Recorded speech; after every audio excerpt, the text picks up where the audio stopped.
Well, first of all, I'm glad we're able to do this interview and give you a little publicity. There, I haven't really Because nobody knows about this film. They haven't heard a damn thing about it. That's right. So I'm glad we're there for well, you. nothing good so far, anyway. Well, yeah, some in there, yeah. And well, that's the good thing about being able to do interviews today, and the way you can clear up some of the things that weren't so good and say, well, Try to dispel the myths if yeah. you can. What are some of them? What are some of the ones that you say that's totally inaccurate?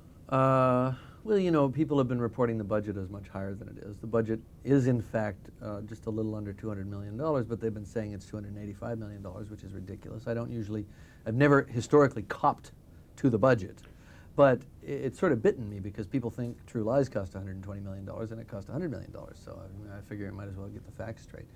I don't know. I mean, people have had, there have been a lot of rumors about safety on the set, and the set was very safe.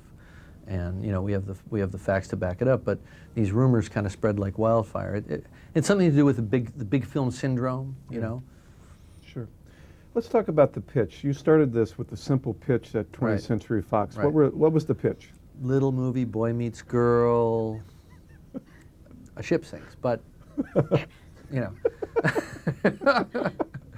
More on that later. Yeah, right. So you pitched this as kind of a Romeo and Juliet on a boat. you could put it that way. Exactly, on Titanic. And you know, I had this book of these beautiful paintings done by Ken Marshall, who later worked with us on the film, showing the ship in its glory and during its death throes. And I hadn't even written it yet, but I'm saying, okay, there's this guy and there's this girl and he's an artist, and you know, it was all up here still. And they said, yeah, okay, let's go to the next step. So then it's write the script, and when they got the script, it was one of those things where it's like, ooh, I really love this script, and ooh, this is going to cost a lot of money. You know what I mean? And they were right. Yeah. Was there a point where they go, well, couldn't we have like an Arnold or a Terminator coming on board and you know, pulling the passengers off and going, I'll be back, because that'll really pump up the box office potential? Well, no, you know, I mean, there was no attempt to kind of crank it up or turbocharge it, you know. Peter Chernin is quite a literate guy, fortunately. He knows how to read a script, and he appreciated the writing. So he was always a strong supporter of the film. But it was a tough business decision to make this film. You know, no sequel, it's not a sequel, you know, it doesn't have a built-in audience. No sequel potential, you know, so no franchise value if you do have a hit.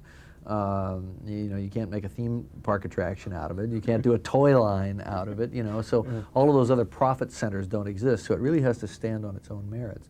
It's a period movie, a period romance. Nobody's even made that sort of film much, certainly not on that budget scale, you know, for a long time. So it's really a throwback. And when I pitched it, I said, this is a throwback. This is the kind of film that hasn't been made in some time. So let's, you know, if you don't have the courage to do that, let's not play. And they did, you know, and it's a tough call. Yeah.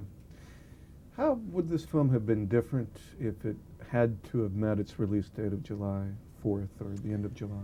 It would have been a good film that was a little bit longer and not as well refined, not as well polished in the cutting.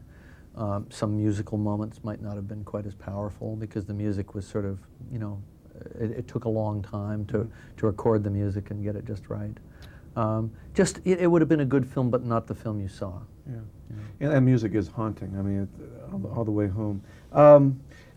The experience of going, I think somewhere I was quoted, he got to go to Mecca when you got to go down to the wreckage. Yeah. What kind of impressions did you take away from that? Well, you know, you think it's going to be one thing, and it turns out to be another. You know, I expected it to be eerie and haunting and spooky and evocative and all that sort of thing, but what I didn't expect was to feel this kind of pit of my stomach impact of the pain and the loss and the sadness that happened in that place. And it's a very hard thing to explain because, of course, I should have known that. I'd done the research. I'd written the script. I had thought that I had made my kind of emotional connection to Titanic and to the event, but going to the wreck was a whole order of magnitude greater, you know. And I'm not ashamed to say that I cried after the first dive when I got back to the ship and just sort of let it hit me and wash over me. And maybe it's what I did know and the history that I knew and the people that I knew were on the ship. But you know, in having done that, then I felt okay, now I have something that I can communicate to the actors, you know.